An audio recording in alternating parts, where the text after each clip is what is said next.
Bismillahirrahmanirrahim. Assalamualaikum warahmatullahi wabarakatuh. Alhamdulillahirabbil alamin wassalatu wassalamu ala nabiyil mursalin nabiyina Muhammadin wa ala alihi wassahbihi wa man tabi'ahu bi ihsanin ila yaumiddin. Allahumma inna nas'aluka ilman nafi'a wa rizqan thayyiba wa amalan mutaqabbala. Rabbana zidna ilma warzuqna fahma waj'alna minas salihin. Amma ba'd. Saudaraku sekalian rahimakumullah, kita melanjutkan kajian tafsir, dan kali ini insyaallah kita akan membahas tafsir surah baru, yakni surah An-Nazi'at, mulai ayat 1 sampai ayat 5 ya. Agar kita mendapatkan berkahnya, kita baca bersama-sama ya. A'udzu billahi minasyaitonir rajim. A'udzu billahi minasyaitonir rajim. Bismillahirrahmanirrahim. Bismillahirrahmanirrahim. Wan-nazi'ati gharqa. Wan-nazi'ati gharqa. Wan-nashitati nashta. Wan-nashitati nashta. Was-sabihati sabha. Was-sabihati sabha. Fas-sabiqati sabqa. Fas-sabiqati sabqa. Fal-mudabbirati amra. Fal-mudabbirati amra. Ya. Surat ini nama lainnya adalah surah As-Sahirah. Jadi setelah ini disebut dengan surah An-Nazi'at, disebut juga dengan surah As-Sahirah. Diambil dari kata fa'idhahum bis-sahirah di surat ini juga. Dan surat ini termasuk Makkiyah, tanpa ada perselisihan. Semua ulama sepakat bahwa surat ini diturunkan di Mekah. Dan ayat 1 sampai 5 nanti kita akan pelajari maknanya. Isinya itu pada intinya adalah mempertajam iman kita terhadap malaikat supaya amal kita lebih tertata. Ayat ini berbicara tentang apa, memang ada ikhtilaf, nanti ya, barangkali sekilas akan kita singgung, tetapi pendapat jumhur, dan insya Allah ini yang paling kuat sesuai dengan konteks ayat ini berbicara tentang malaikat. Jadi ayat 1 sampai 5 itu berbicara tentang malaikat. Ada yang berpendapat terkait dengan jihad, ada yang berpendapat terkait dengan ayat Allah yang ada di langit, ya, seperti bintang-bintang dan sebagainya. Tapi jumhur ulama itu mengatakan ini semua berbicara tentang malaikat. Kita mulai dari ayat yang pertama. Wan-nazi'ati gharqa. Kata wawu, yakni wa pada kata wan-nazi'at itu adalah wawu qasam. Jadi terjemahannya adalah demi. Harus hati-hati ya kalau ketemu kata wawu, karena wawu itu bisa bermakna wawu ataf, terjemahannya dan. Bisa juga bermakna wawu haliyah, terjemahannya sementara. Bisa juga wawu itu bermakna qasam, terjemahannya demi. Kalau wallahi, nah itu termasuk wawu qasam. Itu terjemahannya demi Allah. Jangan diterjemahkan dan Allah ya. Ya. Kalau ja'a Muhammad wa Zaid, nah itu baru wawu ataf, terjemahannya Muhammad dan Zaid datang. Nah, cirinya wawu qasam apa? Kata sesudahnya di kasroh atau kasrotain. Jadi wan nazi'ati, gitu ya. Pasti kalau kata sesudahnya itu di kasroh, maka itu bermakna wawu qasam. Sama seperti wallahi, pasti di kasroh. Kalau wallahu atau wallaha, nah itu berarti wawunya bukan wawu qasam. Jadi ini adalah sumpah. Nah, setiap qasam itu pasti ada jawab qasam. Setiap sumpah itu pasti ada jawab sumpahnya. Demi Allah apa? Gitu, pasti ada. Misalnya, jadi itu namanya jawab qasam. Misalnya kita mengatakan wallahi innal qiyamah haqqun, misalnya. Demi Allah, hari kiamat itu adalah hak atau pasti. Nah, informasi yang kita berikan bahwa hari kiamat itu hak atau pasti, itu namanya jawab qasam. Apa fungsinya qasam? Qasam itu fungsinya menguatkan informasi yang hendak disampaikan. Karena biasanya orang kalau dikasih sumpah itu berarti sebelumnya itu levelnya mengingkari. Levelnya mengingkari. Jadi sumpah dia benar-benar di rumah saya. Nah, kalau sudah sampai sumpah begitu, berarti yang kita biasa bicara itu benar-benar nggak percaya kalau seseorang di rumah kita, gitu loh ya. Makanya ada sumpah. Kalau ragu saja cukup penguat, benar dia di rumah saya. Nah, itu ragu. Kalau orangnya menerima informasi, langsung kita informasikan, oh, fulan di rumah saya. Oh iya, percaya langsung ya. Tapi begitu ragu, ada penegasan, beneran di rumah saya. Begitu dia mengingkari, nggak percaya, bersumpah, demi Allah dia di rumah saya. Itu fungsinya sumpah ya. Jadi menguatkan, menegaskan, memastikan bahwa seseorang itu informasi yang diberikan itu benar-benar benar, benar-benar sesuai dengan kenyataan ya.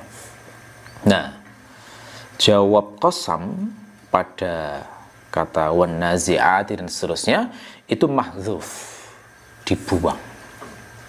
Ya, kenapa dibuang? Karena sudah dipahami. Perkiraannya bagaimana? Perkiraannya adalah wan nazi'ati gharqa dan seterusnya. Kemudian jawab qasamnya adalah la tub'atsunna, sungguh pasti kalian akan dibangkitkan. Ya, berarti apa yang hendak ditegaskan oleh Allah? Yang hendak ditegaskan oleh Allah di sini adalah bahwa hari kebangkitan itu pasti nyata. Kemudian Allah bersumpah dengan hal-hal yang akan disebutkan dalam surah ini. Kalau di tafsir jalan lain itu perkiraannya agak panjang. La tub'atsunna ya kuffar Makkah. Ya, wahai orang kafir Mekah, sungguh pasti kalian akan dibangkitkan. Karena konteksnya memang ayat ini khitab awalnya kan untuk orang-orang kafir Mekah, gitu ya, yang meragukan hari kebangkitan. Ya. Nah, seperti saya sampaikan tadi, tujuan qasam adalah memastikan informasi.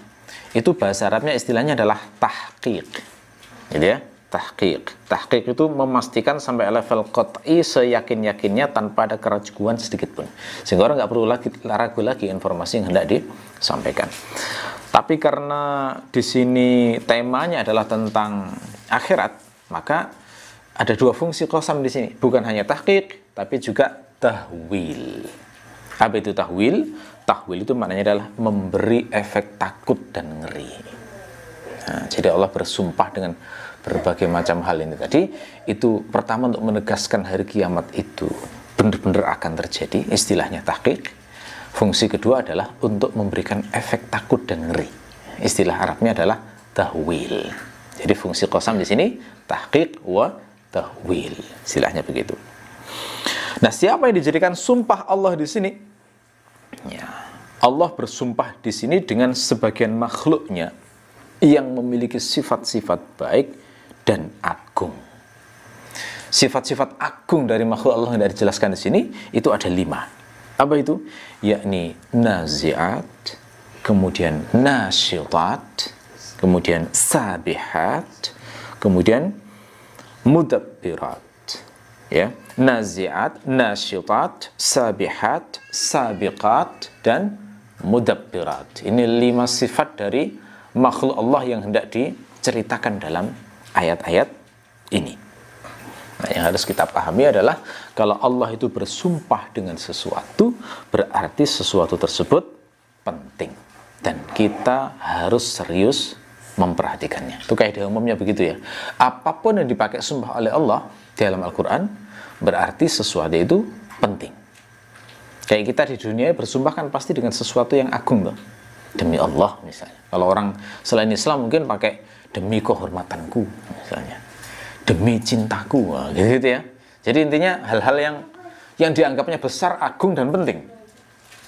Nah, itu konsep sumpah memang semacam itu. Nah, kalau Allah bersumpah dengan sesuatu, maka pasti itu adalah sesuatu yang penting yang kita harus serius memperhatikannya. Nah, sekarang kita bahas maknanya. An-nazi'at. Apa itu an-nazi'at? An-nazi'at dari kata naz'ah.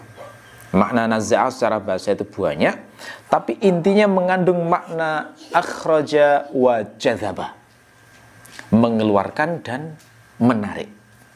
ya, mengeluarkan dan menarik. Jadi kalau naza'a disebut naza'a dalam bahasa Arab itu bayangkan seperti orang yang mengambil timba dari sumur, mengeluarkan dan menarik.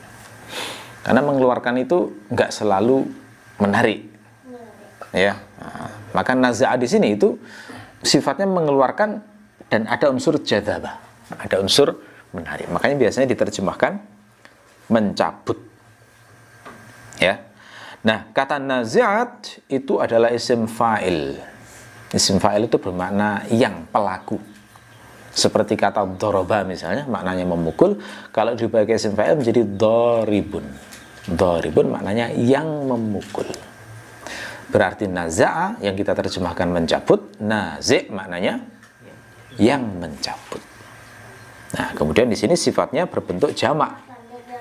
Jamaknya jamak muannas salim, cirinya ada alif dan ta. Nah, itu digunakan untuk jamak muannas salim, ya. Jadi misalnya seperti kata muslimah dijamakkan menjadi muslimat, ya. Muslimah satu muslimah. Kalau jamaknya muslimat maka ditambahi alif dan ta menjadi muslimat. Nazi' yang mencabut, nazi'at yang mencabut banyak jumlahnya.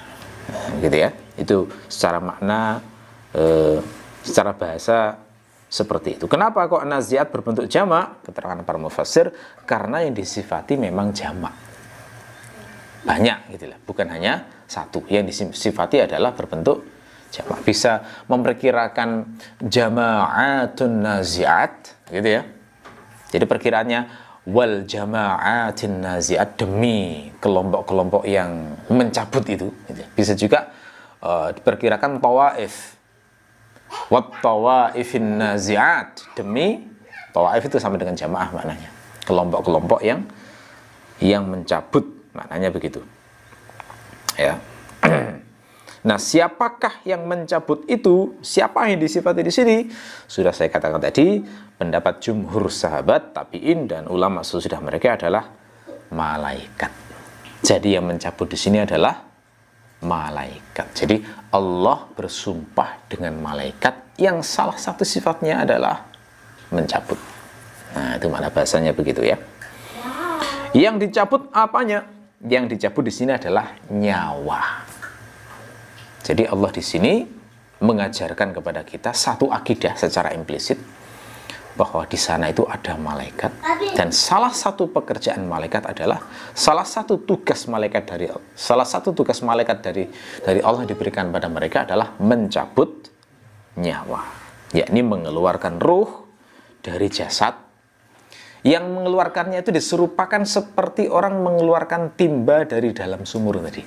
Nah, gitu ya, kan ada makna akhraja dan jadzaba tadi, mengeluarkan. Jadi cara mengeluarkannya diserupakan dengan seperti itu.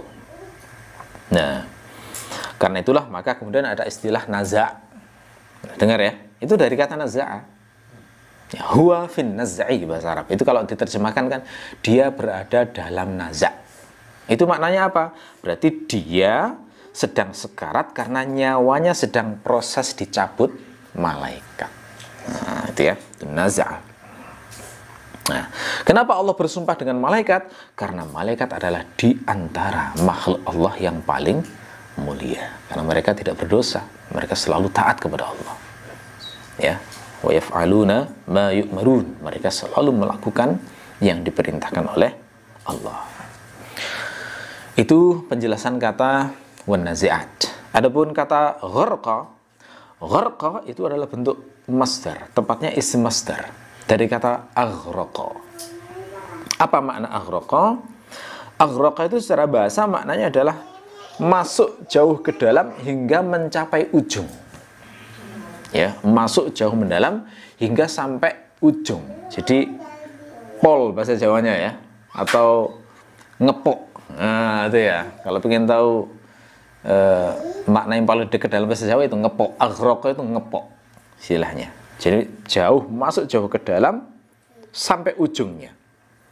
Nah, masdarnya aslinya kan kalau aghraqa berarti ighraq, seperti kata akroma menjadi ikram, harusnya begitu. Tapi kemudian hamzahnya dibuang, ighraq menjadi gharqun.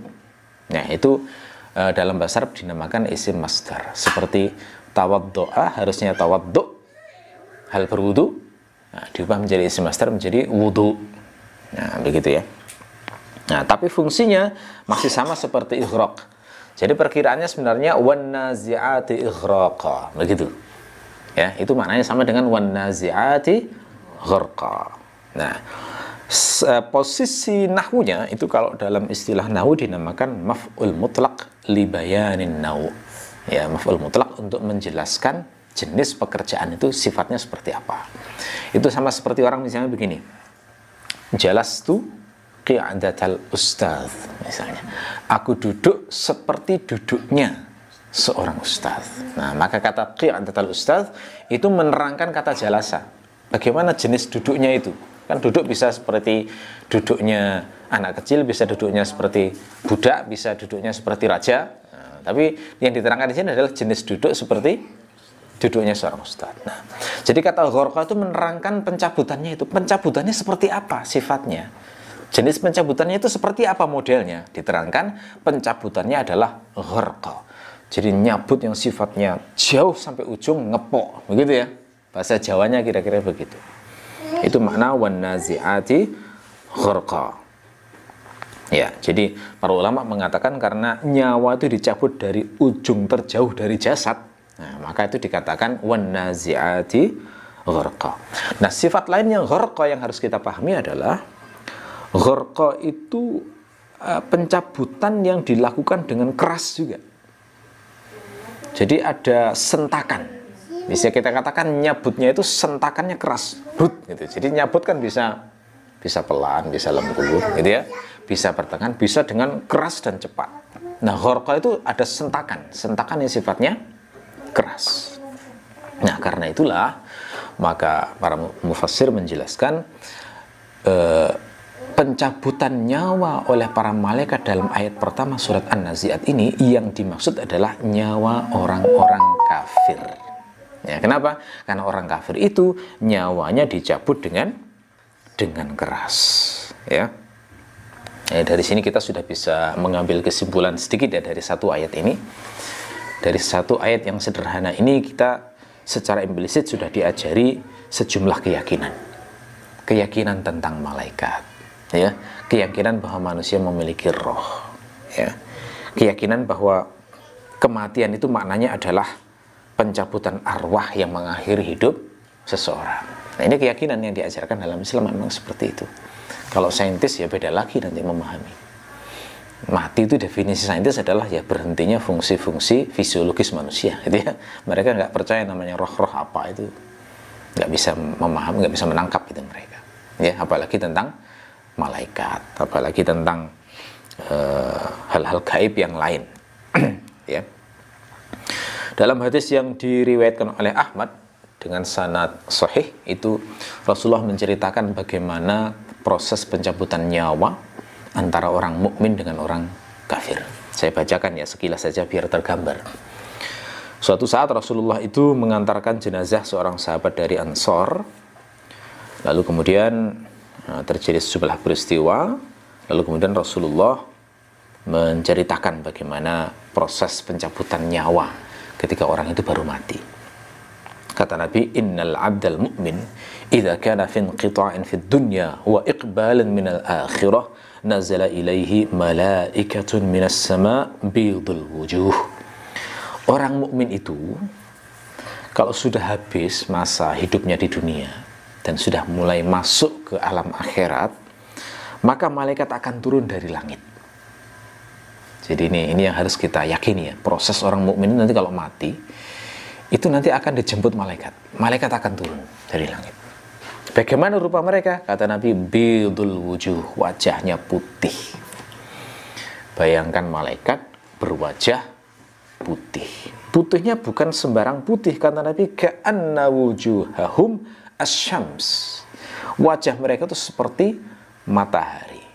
Jadi bukan putih-putih karena krim atau pemutih atau enggak, putihnya kayak matahari. Berarti kan seperti bersinar gitu ya. Ya mudah-mudahan kita nanti oleh Allah digolongkan termasuk golongan hamba-hamba yang seperti ini ya. Yang saat tiba kematian kita yang datang malaikat berwajah putih seperti matahari itu. Ya. Mereka membawa kafan dari surga, dan kafan itu disertai dengan hanutun min hanutil jannah. Hanut itu parfum, ya. Zaman dulu itu orang kalau memakamkan manusia itu selalu dikasih hanut. Hanut itu semacam ramuan parfum di zaman dulu, ya, biar wangi jenazahnya. Sampai sekarang kan masih dipraktekkan, ya, berupa kapur barus biasanya yang dipakai untuk hanut itu, atau ditambah lagi yang lainnya, gitu ya. Jadi bawa kafan, bawa parfum. Lalu kemudian mereka datang dengan jarak maddal basar, duduk sejauh mata memandang. Wah, berarti banyaknya luar biasa itu, ya. Jadi lebih banyak dari seluruh fans yang menghadiri konser band musik misalnya, jauh lebih banyak. Seperti ini, ya, Allah memuliakan hamba beriman itu kayak begitu. Sejauh mata memandang itu yang mau nyambut dia itu nantinya, ya. Lalu kemudian turun malaikat maut sampai duduk di dekat kepalanya. Jadi posisi malaikat maut saat mau mencabut nyawa orang mukmin itu duduk di dekat kepalanya. Kemudian dia berkata, ayyatuhan nafsut thayyibah ukhruji ila maghfiratan minallahi wa ridwan. Wahai jiwa yang baik, keluarlah menuju ampunan dari Tuhanmu dan ridhonya. Jadi lembut, ya, omongannya. Saat mau mencabut itu omongannya halus, lembut. Wahai jiwa yang baik, disapa dengan sapaan yang baik. Kemudian disuruh keluar menuju ampunan Allah dan ridho. Jadi ini termasuk pelajaran bagi kita, ya. Din yang baik itu, din yang benar, ilmu yang benar itu kalau mengantarkan pada antum pada kesimpulan yang kita cari itu adalah ampunan Allah dan ridhonya. Kalau sampai tujuannya nggak ini, salah itu sudah. Udahlah, sehebat apapun konsep ilmu yang diajarkan, tapi nggak sampai mengantarkan ke sini, tidak sampai mengantarkan memburu ampunan Allah, menjadikan ampunan Allah dan ridho Allah sebagai sesuatu yang berharga, salah arah itu. Ilmu yang tidak benar semacam itu, ya. Maka keluarlah rohnya itu sebagaimana keluarnya tetesan air dari wadah air. Nah, berarti begitu mudah, ya, serut itu aja, ya. Begitu saking mudahnya. Lalu kemudian diambil oleh malaikat maut. Nah, begitu diambil, maka malaikat maut tidak dibiarkan membawanya satu kedipan mata, ya, melainkan langsung diambil alih oleh malaikat yang berwajah putih tadi, yang bawa kafan itu tadi. Jadi langsung dibawa rohnya, diletakkan di dalam kafan tersebut, dan diberi wangi-wangian itu, ya. Lalu kemudian roh tersebut akhirnya menjadi berbau yang sangat wangi, yang wanginya itu menyebar sampai ke seluruh permukaan bumi, ya. Namanya parfum surga, ya. Jangan samakan dengan parfum-parfum di dunia. Wanginya seperti itu. Lalu kemudian dibawa oleh malaikat menuju langit. Nah, setiap kali melewati sekelompok malaikat, mereka akan bertanya, ma hadzal ruhut thayyib. Ini ruh siapa yang wangi seperti ini? Maka kemudian malaikat yang membawa rohnya itu menjawab, fulan ibnu fulan.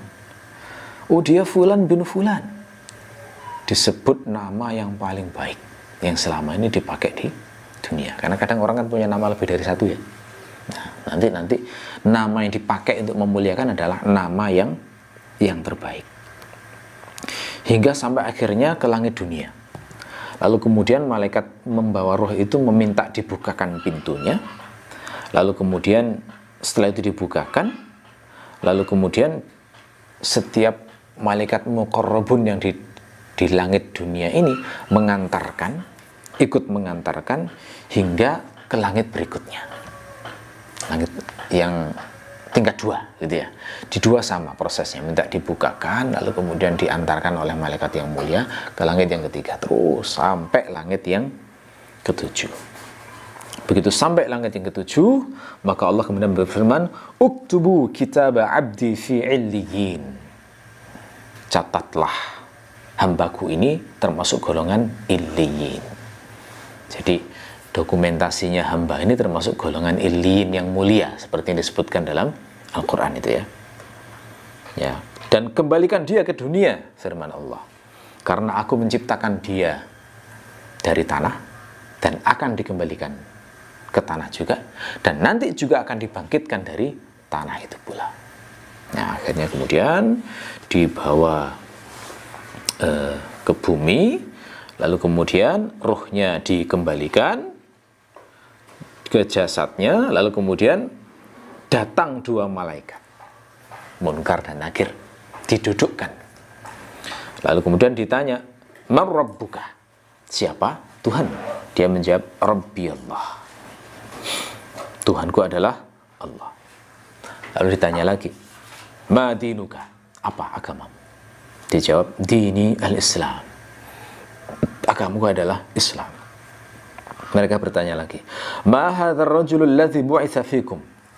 Laki-laki ini siapa menurutmu? Ditunjukkan oleh Rasulullah itu. Jadi semua orang nanti akan ditanya oleh tentang Rasulullah. Makanya celaka orang kalau sampai nggak kenal Nabi Muhammad itu celaka. Entah nggak kenalnya karena sombong, nggak mau mempelajari, atau sudah diberi kesempatan tapi nggak mau serius mempelajari Nabi Muhammad. Karena rata-rata orang sekarang yang nggak mau mengikuti Nabi Muhammad itu karena nggak kenal Nabi Muhammad dan tidak mau cari tahu tentang Nabi Muhammad. Maka orang tersebut bisa menjawab, "Huwa Rasulullah sallallahu alaihi wasallam." Beliau adalah utusan Allah. Berarti bisa tahu, membuktikan bahwa beliau adalah utusan Allah. Terus tanya lagi, "Wa ma ilmuka?" Ilmumu yang bagaimana? Dia menjawab, "Qara'tu kitaballah fa amantu bihi wa saddaqtu." Aku membawa kitabullah, aku membaca kitabullah, dan aku berimannya dan aku membenarkannya. Jadi ilmu sejati yang ditanya oleh Allah itu nanti ilmu yang kayak begini, yang kita pelajari ini lah. Ilmu Quran kayak begini. Pelajari, lalu kemudian diimani, dibenarkan, diamalkan, selamat itu nantinya. Ya. Lalu kemudian Allah berfirman dari langit, "Shadaqa abdi," benar hambaku. Nah, lalu kemudian setelah itu diberi pakaian dari surga, lalu kemudian dibukakan pintu, diperlihatkan surganya. Ya. Kemudian kuburnya itu diluaskan. Setelah itu kemudian datang seseorang yang sangat ganteng wajahnya, sangat bagus bajunya, dan sangat wangi baunya. Ya, lalu kemudian orang yang ganteng itu mengatakan, "Abshir billadzi yasurruka, hadza yaumuka alladzi kunta tu'adu." Bergembiralah dengan sesuatu yang membahagiakanmu. Ini adalah hari yang dijanjikan kepada kamu. Terus bertanya, "Man anta?" Siapa kamu? Wajahmu kok wajah yang membawa kebaikan seperti ini. Dia mengatakan, "Ana amalukas saleh." Aku adalah amal saleh. Amal saleh ya. Amal saleh itu berarti amal yang benar sesuai petunjuk Nabi dan ikhlas dilakukan karena Allah. Jadi kalau amalnya banyak tapi rusak, penuh riya, penuh syirik, penuh ujub, ya enggak jadi amal saleh itu nanti. Na'udzubillah min dzalik. Jadi kayak gini itu hanya amal saleh. Bisa jadi kecil yang kita lakukan. Bisa jadi hanya menyingkirkan duri di jalan. Bisa jadi hanya menyingkirkan batu yang dikhawatirkan membuat pengendara sepeda kecelakaan. Bisa jadi hanya ngasih makanan burung atau ngasih makanan ayam atau ngasih makanan kucing. Tapi kalau ikhlas karena Allah, ya jadi kayak begini nantinya. Ya. Lalu kemudian saking senangnya dengan bahasan begitu berdoa, "Rabbi aqimis sa'ah." Ya Allah, segerakan kiamatnya. Ya. Kenapa? Pengen segera masuk surga. Begitu ya. Saking senangnya kayak begitu. Nah, ini jangan dipahami bahwa orang yang mati itu masih bisa berdoa kepada Allah. Bukan begitu maknanya. Ini menunjukkan taswik, ya. Bagaimana orang yang berbuat baik itu seperti itu loh. Saking senangnya itu sampai pengen kiamat segera biar masuk surga. Nah, ini kalau dipahami seperti tadi agak rawan itu nanti. Ya, berbahaya. Lalu kemudian Rasulullah setelah menceritakan orang soleh, lalu Allah menceritakan hamba yang kafir. Bagaimana pencabutan nyawa orang kafir itu? Kalau orang kafir, kata Nabi, kalau sudah selesai masa hidupnya di dunia, sudah mulai masuk alam akhirat, maka akan turun malaikat kepadanya, sudul wujuh, wajahnya hitam. Wajahnya hitam. Kadang-kadang itu ada orang yang mati kelihatan menderita ketakutan gitu ya, kadang-kadang. Bisa jadi oleh Allah saat itu diperlihatkan malaikat. Ini nggak selalu begini ya. Maksudnya diperlihatkan malaikat itu tidak selalu orang mukmin itu diperlihatkan malaikat, dan tidak selalu orang kafir diperlihatkan malaikat. Tapi kalau pas diperlihatkan seperti ini, gitu loh ya. Maknanya begitu. Jadi jangan memahami setiap mati pasti akan begitu. Enggak. Sesekali kadang Allah menampakkan. Makanya ada orang yang mati kemudian wajahnya senyum, ada ya. Sebaliknya ada yang mati dengan wajah yang ketakutan, ada. Nah, ini penjelasannya seperti ini memang. Jadi malaikat yang berwajah hitam, mereka membawa kain kasar, lalu mereka duduk, kemudian datang malaikat maut, kemudian malaikat maut duduk di sebelah kepalanya, kemudian mengatakan, ayyatuhan nafsul khabithah ukhruji ila sakhatin minallah wa ghadab. Wahai jiwa yang busuk, keluar. Nah, ini kan gak mungkin diucapkan dengan nada lembut toh. Pasti kasar, membentak, marah gitu kan. Kan gak mungkin, wahai jiwa yang busuk, gak mungkin. Pasti sifatnya keras, membentak, marah. Wahai jiwa yang busuk, keluar kamu menuju marah Allah dan murkanya. Nah, gitu ya. Maka rohnya itu kemudian saat rohnya itu masih menyebar ke seluruh tubuhnya, dicabut.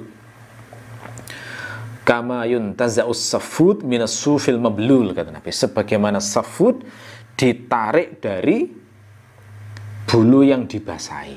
Safud itu apa? Safud itu besi yang biasanya digunakan untuk membolak-balik daging yang dipanaskan, gitu ya. Jadi bayangkan besi yang panas merah begitu, terus diletakkan di bulu yang basah, gimana? Jus, gitu ya. Tarik, jeruet. Nah, gitulah ya. Di riwayat yang lain itu dikatakan perumpamannya seperti ada dahan penuh duri dimasukkan dalam kerongkongan, ya. Lalu kemudian ditarik sentak gitu ya, kan gharqa tadi ya, sentak, surat gitu, sehingga kemudian daging-daging yang ada di lorong kerongkongan itu kemudian tercapik-capik semuanya. Kira-kira kayak gitu. Cara pencabutan nyawa orang kafir. Makanya sampai ada riwayat sakitnya nyawa saat dicabut itu lebih sakit daripada 300 kali bacokan pedang. Memang kayak begitu. Sakitnya luar biasa, berat sekali. Ya. Lalu kemudian begitu sudah dicabut, langsung diambil oleh malaikat berwajah hitam tadi. Lalu kemudian diletakkan di kafan kasar tadi. Kemudian keluarlah bau yang sangat busuk seperti bau bangkai yang menyebar ke seluruh bumi juga. Dibawa ke atas. Nah, setiap kali melewati malaikat maka bertanya, ma hadzal ruhul khabith? Ini ruh busuk milik siapa ini? Maka dijawab, Fulan ibnu Fulan. Ini Fulan bin Fulan, dipanggil dengan nama yang paling buruk yang dipakai di dunia. Nama yang paling jelek itu yang dipakai untuk menyebut orang ini. Misalnya di dunia sering dipanggil cacing. Wah, itu si cacing itu. Busuk ini. Nah, itu ya dengan nama yang paling jelek. Pokoknya yang paling jelek. Wah, itu si gorila itu. Gitu ya. Jadi sambil ada unsur penghinaan memang bagi orang yang memang seperti itu di dunia. Hingga kemudian sampai ke langit dunia terus minta dibukakan, tapi tidak dibukakan. Tidak boleh. Jadi rohnya orang kafir nggak sampai naik ke langit. Berhenti di langit dunia saja. Lalu Allah memerintahkan uktubu kitabahu fis sijjin. Tulislah dia dalam kelompok sijjin, orang-orang yang sengsara, seperti di surat Al-Mutaffifin ya. Lalu kemudian dikembalikan ke bumi, didatangi malaikat, didudukkan, ditanya, "Man rabbuka?" Siapa Tuhanmu? Nah, di situ dia bingung, panik, gak bisa jawab. Omongnya cuma la adri gitu ya. Jadi ini lafadz Arabnya begini, la adri. Jadi itu kan gambaran orang yang panik, orang yang bingung, orang yang merasa sudahlah kayak kehilangan akalnya gitu ya. Gak ngerti gitu. Tanya lagi, madinuka? Jawabannya sama, la adri, karena nggak ngerti agama itu apa memang. Hidupnya hanya mencari dunia. Senang, cari senang aja ya. Ya, ini jangan membayangkan hanya orang-orang yang memang nggak kenal Allah ya. Ini harus orang mukmin juga harus takut ya, harus khawatir juga. Karena kita khawatir bahwa orang yang merasa Islam itu sudah Islam tapi sebenarnya nggak ngerti hakikat din itu. Itu yang paling berbahaya kan semacam itu. Terus ditanya lagi oleh malaikat maut, "Ma hadzal rajul alladzi bu'itsa fikum?" Ini gimana laki-laki yang diutus di tengah kalian itu, kamu kenal nggak? Jawabannya, la adri, nggak kenal. Ini bahayanya nggak kenal Nabi Muhammad ya, bahaya sekali, sengsara nih nanti. Ya akhirnya kemudian Allah memerintahkan dari langit disuruh membukakan pintu neraka sehingga kemudian panasnya anginnya itu masuk ke dia, dia merasakan siksaan neraka itu, kemudian kuburannya disempitkan hingga sampai tulang-tulangnya itu remuk ya, dengan tanah yang menghimpitnya itu. Kemudian datang seorang yang buruk sekali wajahnya, buruk pakaiannya, dan busuk baunya. Kemudian dia bilang, "Abshir billadzi yasu'uka, hadza yaumuka alladzi kunta tu'ad." Bergembiralah dengan sesuatu yang menyusahkan. Ini hari yang sudah dijanjikan padamu. Orang itu bertanya, "Siapa kamu?" "Wajahmu kok wajah orang yang membawa keburukan." Dia mengatakan, "Ana amalukal khabith." Aku adalah amalmu yang buruk. Amalmu yang buruk. Maka dia berdoa, "Rabbi la tuqimis sa'ah." Ya Allah, jangan dikiamatkan. Jangan dijadikan kiamat gitu. Karena saking takutnya kalau kiamat kan nanti mendapatkan siksa yang lebih berat. Nah, gitu ya. Ini hadis diriwayatkan oleh Ahmad. Nah, di antara hadis yang sanad sahih yang bisa kita jadikan pegangan untuk memahami gimana proses pencabutan nyawa seorang mukmin dan kafir. Jadi kalau dalam ayat ini dikatakan wan nazi'ati gharqa, itu bayangkan berdasarkan ayat ini. Seperti itulah proses pencabutan nyawa orang-orang kafir. Secara implisit kita itu seakan-akan diajari juga supaya bersikap keras terhadap musuh-musuh Allah. Seperti malaikat bersikap keras terhadap orang-orang kafir. Itu sesuai dengan ayat asyidda'u 'alal kuffar ya. Asyidda'u 'alal kuffar ruhama bainahum. Keras terhadap orang kafir dan lembut terhadap orang-orang mukmin. Ini maksudnya bukan berakhlak buruk pada setiap orang yang belum beriman pada Nabi, tidak. Itu maksudnya adalah kafir yang dalam syariat adalah kafir yang memusuhi Islam. Kafir yang ini biasa. Makanya kita lihat dalam sejarah sikap Nabi terhadap kafir jenis ini ya memang keras, gitu ya, keras sampai perang, gitu kan. Tapi kafir yang baik pada Nabi ya baik. Misalnya seperti pamannya Nabi sendiri. Kan menurut riwayat Muslim kan beliau itu nanti disiksa di akhirat, artinya tidak beriman. Tapi kan dibaiki sama Rasulullah karena memang tidak memusuhi Rasulullah, malah membela Rasulullah. Termasuk juga ada Mut'im bin Adi kalau nggak salah, saya agak lupa. Itu juga tidak beriman tapi baik sekali pada kaum muslimin. Nah itu juga dipergauli dengan baik, ya. Oke. Nah sekarang mungkin jadi pertanyaan, tugas malaikat itu kan bermacam-macam. Kenapa dalam ayat ini dikhususkan tugas mencabut nyawa yang ditonjolkan oleh Allah untuk dijadikan sumpah? Kenapa tidak tugas malaikat yang lain, misalnya seperti bersumpah dengan malaikat yang mengatur soal hujan misalnya, atau bersumpah dengan malaikat yang ngurusi rahim wanita misalnya? Kenapa kok nggak pakai itu? Nah, keterangan sebagian ulama adalah bahwa dikhususkan tugas pencabutan nyawa agar jadi pengingat bagi orang-orang musyrik bahwa kematian itu pasti. Dan kematian itu setelah pasti, maka harus dipahami kematian itu adalah awal dari perjalanan menuju akhirat yang mereka ingkari. Nah, jadi cocok dengan konteks ayat ini yang memang mengingatkan soal kebangkitan, gitu ya. Sehingga yang dihubungkan itu ke situ. Ya. Penafsiran bahwa naziat adalah malaikat yang mencabut nyawa secara implisit juga mengingatkan soal kematian sebagai pintu akhirat yang sesuai dengan tujuan terpenting surat ini, yakni menegaskan dan membuktikan hari kebangkitan seperti yang saya katakan tadi ya. Nah, secara implisit pula melalui ayat ini kita diajari untuk selalu mengingat kematian. Gitu ya. Karena akan datang hari di mana malaikat akan mencabut nyawa kita. Berarti diingatkan selalu mengingat kematian. Dan itu sesuai dengan hadis Nabi yang memerintahkan banyak mengingat mati. Aksiru zikra hadzimil ladzat, kata Nabi. Perbanyaklah mengingat pemutus kelezatan. Apa itu? Kematian. Ya. Jadi kalau orang sudah bisa banyak mengingat mati, itu akan terbantu untuk hidup zuhud. Hidup zuhud. Jadi nggak melebaikan dunia. Kalau punya keinginan duniawi itu juga nggak lebay banget sampai seluruh pikirannya, hatinya, waktunya, sumber dayanya semuanya untuk mengejar pencapaian duniawi. Nggak begitu. Ya. Jadi nggak sampai pikirannya habis hanya untuk mencari hidup enak, berpikir bagaimana punya rumah bagus, punya kendaraan bagus, berpikir bagaimana dihormati orang.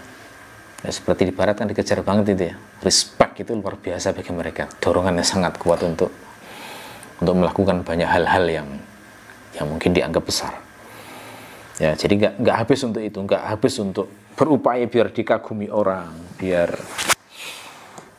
populer, biar punya jabatan, punya kekuasaan, ya, dan semua tujuan duniawi yang lainnya. Ya. Baik, kita lanjutkan di ayat yang kedua. Wan nasyitati nashta. Kata nasyata itu bermakna mengeluarkan dengan cepat, tapi lembut dan mudah. Nah, itu bedanya dengan nazi'ati gharqa tadi. Nasyata itu mengeluarkan dengan cepat, tapi lembut dan mudah. Ada kata unsyutah dalam bahasa Arab, itu bermakna simpul yang gampang diuraikan. Simpul yang gampang diuraikan. Ya. Nah, maksudnya di sini yang dikeluarkan apa? Yang dikeluarkan adalah jiwa dari jasad. Ya, tetapi bedanya dengan ayat sebelumnya adalah yang dicabut di sini adalah nyawa atau jiwa atau ruhnya orang-orang mukmin. Ya, makanya sifatnya lembut, ya. Cepat, lembut, mudah. Tadi kan di hadis Al-Bara' bin Azib tadi kan juga saya ceritakan bagaimana mudahnya seperti tetesan air keluar dari wadah air. Ya. Ini tafsir Ibnu Abbas seperti itu ya, mengatakan wan nasyitati nashta, itu maknanya mencabut nyawa mukmin dengan lembut, cepat. Secara implisit ini mengajarkan juga kepada kita supaya kita memiliki akhlak yang lembut kepada para kekasih Allah. Ya. Akhlak lembut pada kekasih Allah, akhlak yang baik, sayang kepada para pembela-pembela Allah. Itu ruhama bainahum. Nah, itu ya, saling menyayangi satu sama lain yang sama-sama beriman. Ya. Ayat yang ketiga, was-sabihatis sabha. Was-sabihatis sabha, makna bahasa as-sabihat dari kata sabaha. Sabaha itu makna bahasanya adalah mengambang dan bergerak di atas permukaan air secara langsung. Ya, terjemahan mudahnya adalah berenang, gitu ya. Ngambang di atas, bergerak itu kan berenang tuh maknanya. Sabaha itu maknanya, makna bahasanya berenang. Yasbah, masbah itu tempat renang atau kolam renang. Nah, tetapi kemudian secara majasi digunakan untuk makna gerakan cepat. Karena orang berenang itu gerakannya cepat, nah, gitu ya. Kuda yang bergerak cepat itu disebut sabih dalam bahasa Arab. Jadi seakan-akan berenang tadi. Jadi kata as-sabihat itu seperti nazi'at juga isim fa'il ya, seperti nasyitat juga isim fa'il. Jadi kalau sabaha berenang cepat, sabih berarti yang berenang cepat. Jadi kelompok-kelompok yang berenang cepat. Maksudnya siapa di sini? Yakni malaikat yang bergerak cepat dari langit untuk menjalankan perintah Allah, ya. Seperti di malam Lailatul Qadar ya, itu kan dikatakan tanazzalul malaikatu warruhu fiha biizni rabbihim min kulli amr.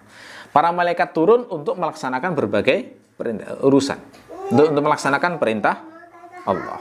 Dan memang kalau kita kaji dalil-dalil tentang tugas-tugas malaikat itu, ya memang para malaikat itu dikasih urusan yang banyak, macam-macam. Ada yang dikasih tugas memikul arus. Ya, di Quran itu dikatakan jumlahnya 8. Ada yang diberi tugas menyampaikan wahyu, malaikat Jibril.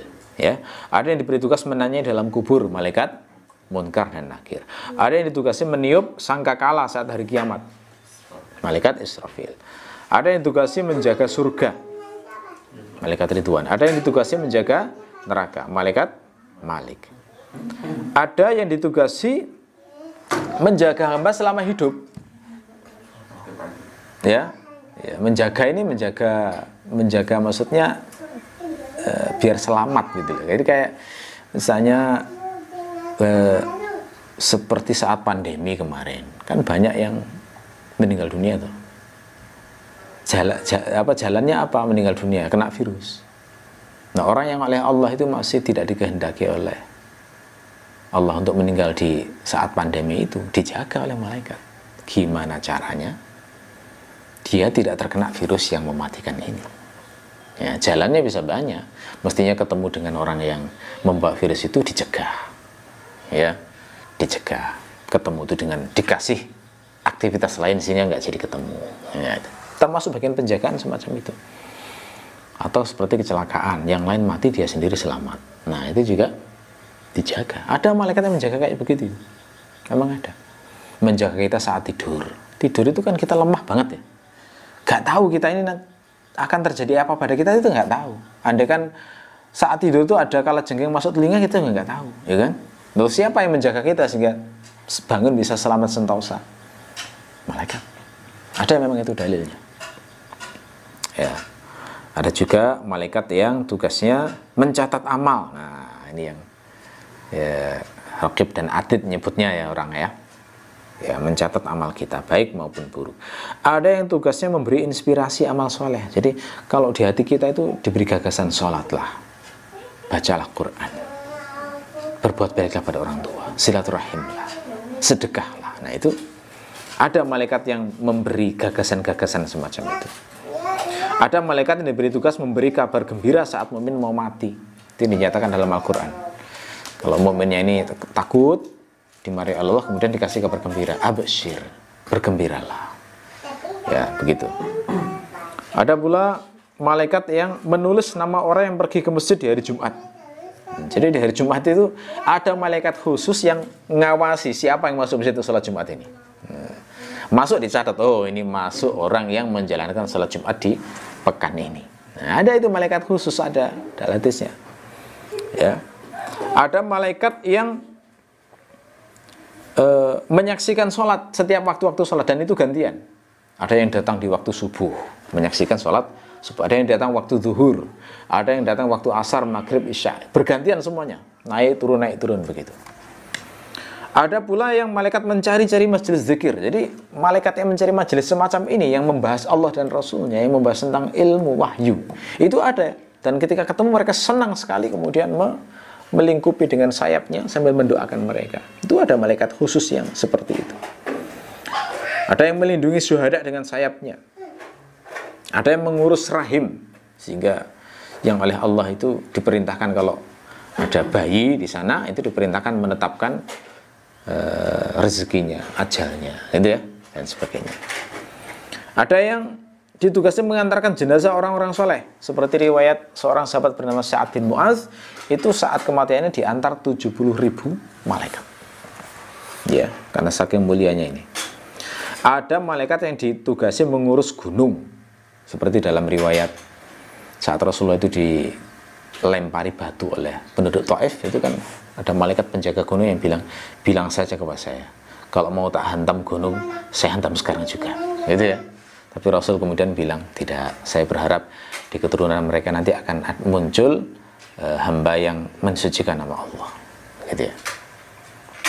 Ada malaikat yang ngurus hujan, ada malaikat yang ngurus angin, ada yang ngurus rezeki, kematian, mencabut nyawa tadi ya, ngurus sakitnya orang, sampai yang ngurusi siapa yang bisa haji dan umroh di tahun itu. Nah, itu ada malaikat khusus ya.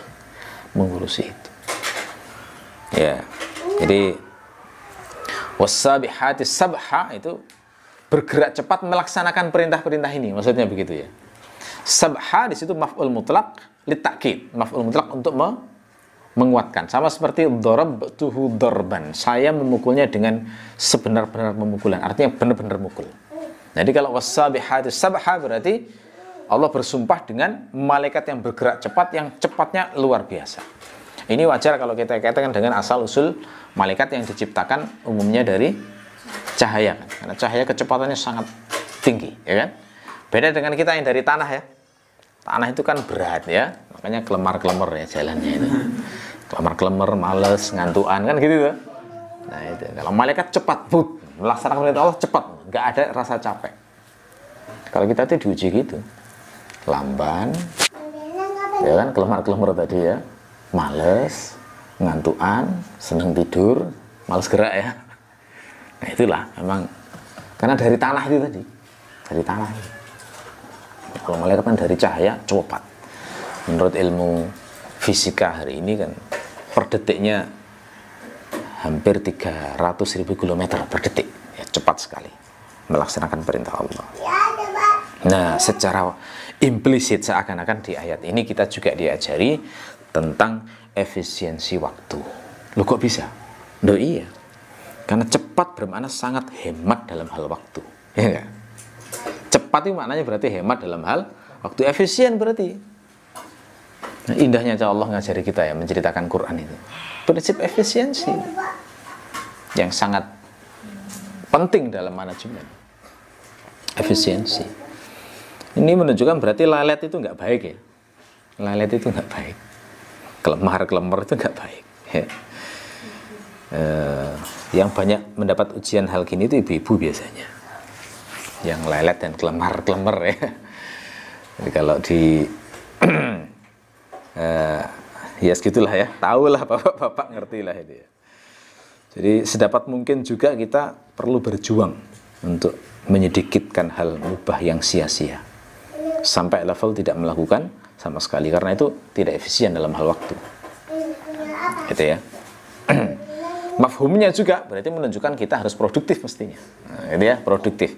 Menghasilkan hal yang baik sebagaimana Allah itu dalam melaksanakan perintah Allah itu cepat dan tidak melakukan menyanyiakan waktu sedikit pun. Efisien. Ya. Ayat berikutnya fas-sabiqatis sabqa. Fas-sabiqat, jadi fa-nya itu masih terkait dengan sebelumnya. Jadi fa-nya itu kan maka biasanya terjemahannya ya. Jadi bergerak cepat, lalu Allah memberi sifat yang lain dari bergerak cepat itu, fas-sabiqat. Sabiqat dari kata sabaqa. Makna sabaqa secara bahasa adalah kondisi orang yang berjalan saat dia melampaui orang yang berjalan bersamanya dan sampai di tempat tujuan yang ditujui dengan mendahului orang yang sama dengannya itu. Nah, itu ya. Definisi bahasanya saya ungkapkan dengan bentuk deskripsi ya. Jadi kondisi orang yang berjalan saat dia melampaui orang yang berjalan bersamanya, kemudian sampai di tempat tujuan mendahului orang yang bersamanya tadi, ya. Makanya sabaqah itu mudahnya biasanya diterjemahkan mendahului, gitu ya. Menang mendahului menyalip, ya, boleh dikatakan menyalip. Ya, tapi tidak selalu makna sabaqah itu harus ada saingannya, enggak. Jadi sendiri juga bisa pakai kata sabaqah dalam bahasa Arab. Jadi kalau sabaqah dilakukan sendirian, maka maknanya sampai ke tempat tujuan. Cepat sampai ke tempat tujuan. Ya, gitu. Sabaqah juga bisa bermakna mengalahkan. Ya, bisa juga. Sabaqtani itu bisa bermakna dia mengalahkan saya. Mendahului kan maknanya mengalahkan juga tuh, dalam sebuah perlombaan. Ya, musabaqah, ya, perlombaan. Ya. Sabqa, fas-sabiqatis sabqa itu untuk takkid, maf'ul mutlaq untuk takkid. Ini untuk menunjukkan bahwa mendahulunya itu benar-benar mendahului dengan keseriusan tingkat tinggi. Jadi para malaikat itu saat melaksanakan perintah Allah itu semuanya seakan-akan berlomba, saling mendahului, betul-betul gitu. Sudah cepat masih berusaha saling mendahului. Nah, jadi secara implisit ini mengajarkan kepada kita prinsip mubadarah. Mubadarah itu apa? Bersegera. Jadi kalau melakukan sesuatu itu jangan ditunda-tunda. Kayak akhlaknya malaikat gini loh. Itu penyakit itu tunda-tunda itu. Semua yang ditunda-tunda pasti menimbulkan masalah itu. Pasti itu. Mestinya garap tugas nanti aja lah. Nah, gitu kan? Ditunda-tunda. Akhirnya jadi masalah. Mungkin nggak selesai tugasnya, atau kalau selesai nggak maksimal. Kan begitu toh? Nah itu. Ada kesempatan belajar, tunda-tunda, akhirnya nggak bisa belajar, akhirnya bodoh deh. Itu kan? Ada kesempatan sukses bisnis, wah, kalau pakai motivator gitu ya. Tapi menunda-nunda, cuma pikiran nggak dieksekusi, wah, akhirnya ya gagal kesempatan, gitu kan? Ada kesempatan bilang cinta dan melamar, wah, gitu ya. Tapi nggak melakukan, dilamar orang lain, wah, sedih kan akhirnya. Nah itu gara-gara menunda-nunda. Jadi intinya menunda-nunda ini menimbulkan masalah. Dan orang yang menunda biasanya menjadi orang yang paling menyesal, gitu ya. Makanya ajaran Quran ini luar biasa. Hanya fasabiqatis sabqa. Maknanya berarti apapun lakukan dengan segera, gak usah menunda-nunda. Seperti malaikat yang bukan hanya cepat, tapi saling berusaha mendahului. Saya dulu, gitu ya. Hadis Nabi itu juga menjelaskan kepada kita, orang yang cepat melaksanakan kebaikan itu yang paling beruntung. Seperti Abu Bakar misalnya, ya kan? Kalau berbuat sesuatu itu paling duluan daripada yang lain. Yang lain belum puasa, Abu Bakar sudah puasa. Yang lain belum menjenguk orang sakit, Abu Bakar sudah menjenguk orang sakit. Yang lain belum sedekah, Abu Bakar itu subuh-subuh sudah sedekah. Itu makna fasabiqatis sabqa, seperti itu. Waktu Rasulullah itu menceritakan ada umatnya 70 orang masuk surga tanpa hisab, Ukasyah ngacung, wahai Rasulullah, doakan aku termasuk mereka. Nabi mengatakan, iya, kamu termasuk mereka. Yang lain minta, saya juga Rasul. Nabi mengatakan, kamu sudah didahului Ukasyah. Ya kan, rugi kan jadinya, ya kan? Rugi akhirnya karena kurang cepat. Fasabiqatis sabqa. Wah, ini luar biasa indah loh ya ini. Urusan dunia maupun akhirat hanya menerapkan ini saja luar biasa sudah. Gerak cepat. Gercep ya istilahnya. Gerak cepat. Ya, begitu. Fasabiqatis sabqa. Fal mudabbirati amra. Mudabbirat dari kata dabbara. Dabbara itu makna bahasanya adalah memproyeksikan dampak sesuatu, lalu mengambil keputusan dan mengambil strategi preventif yang sesuai dengannya. Jadi ada dua unsur. Dabbara itu ada dua unsur. Yang pertama adalah sanggup untuk memproyeksikan akibat sesuatu. Dampak-dampaknya itu ngerti. Dabbara itu begitu maknanya. Jadi kalau misalnya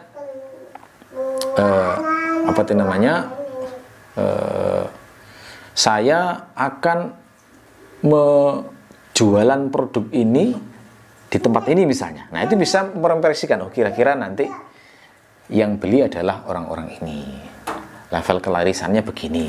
Itu bisa memproyeksikan itu. Itu dabbara. Lalu kemudian unsur yang kedua adalah mengambil tindakan sesuai dengan proyeksi itu tadi.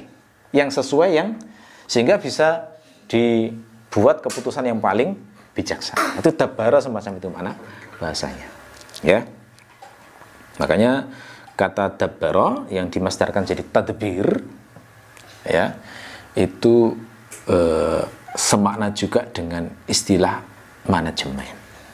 Karena manajemen kan ada unsur begitu tuh, bisa memproyeksikan problem organisasi seperti apa, lalu mengambil tindakan-tindakan dan keputusan untuk memperbaiki problem-problem atau masalah yang ada itu. Jadi malaikat itu punya sifat mudabbir, ngatur juga. Yang diatur apa? Amra. Amr itu mana bahasanya adalah sya'nun wal gharad, urusan dan tujuan yang penting, gitu ya, dan dinakirahkan untuk menunjukkan agungnya. Bentuk mufrad untuk menunjukkan itu jenis. Jadi segala jenis urusan maksudnya. Berarti saya katakan tadi ya, malaikat itu kan diserahi banyak tugas toh, dan tugas itu ternyata melaksanakannya itu dengan tadbir, dengan semacam manajemen begitu. Jadi malaikat itu mengatur berbagai urusan.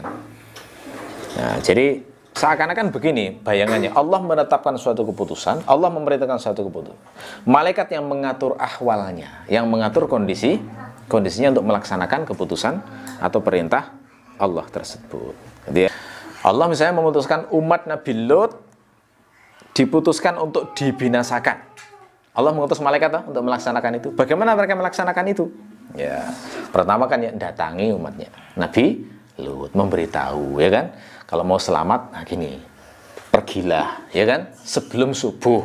Itu kan akses tadbir tuh. Ya, akses tadbir semuanya itu.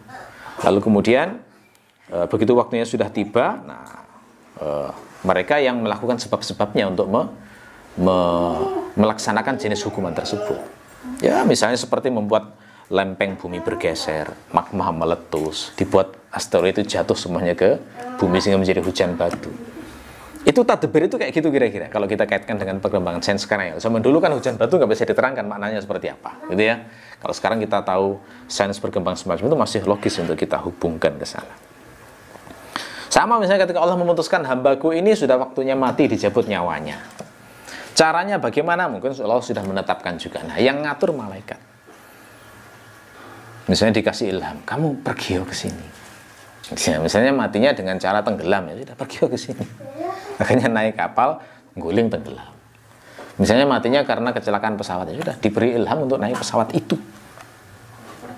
Gitu ya, itu contoh tadbir itu kayak begitu, ngaturnya itu malaikat yang menurut ayat ini itu dijelaskan fal mudabbirati amr. Allah yang memutuskan, tapi eksekutornya yang mengeksekusi adalah malaikat dengan tadbir tadi.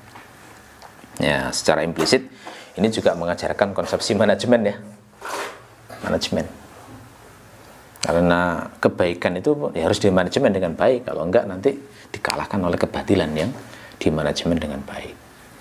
Hari ini orang mempromosikan kebolehan suka sesama jenis, itu kan dimanajemen luar biasa itu. Ada organisasinya, ada yang masuk jadi politisi, ada yang jadi entertainer, ada yang masuk jadi ilmuwan, ada yang masuk jadi yang berjuang di media sosial, ya, influencer, ya kan, masuk di situ, stand up comedy, ada yang juga mempromosikan gitu. Itu kan luar biasa, membentuk opini itu nantinya, ya. Nah, kalau keburukan aja kayak gini di manajemen dengan baik, mereka berhasil di kasus Amerika. Awalnya di Amerika kan ditolak keras itu, tapi dengan perjuangan selama puluhan tahun sukses, akhirnya Amerika hari ini membolehkan itu kan, pernikahan sejenis. Nah, ini kayaknya mau di cloning ya di Indonesia ini. Nah, harus hati-hati, makanya harus waspada terus itu, waspada terus ya. Oke, jadi itu ya, itu 5 ayat tentang surah An-Nazi'at yang memberi pelajaran banyak kepada kita tentang iman terhadap malaikat dan hikmah-hikmahnya. Mudah-mudahan bermanfaat. Kita akhiri, subhanakallahumma wa bihamdika asyhadu an la ilaha illa anta astaghfiruka wa atubu ilaik. Assalamualaikum warahmatullahi wabarakatuh.